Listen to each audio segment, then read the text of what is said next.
તો આપણે કેવું છે કે એ ભલે નોકરી ના હોય પણ એ સ્કિલ ઉપર આપણે કામ કરી શકીએ અને આપણે રોજગારી મેળવતા થઈ જઈએ.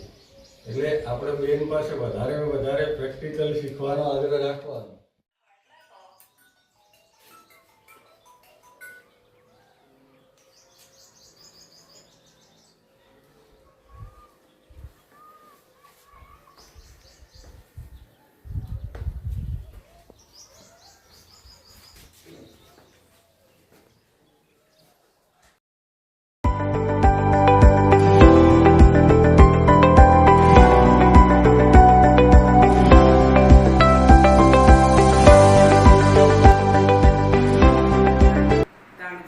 બેહોશની હાલતમાં હોય ને તો એ CPR આપવામાં આવે.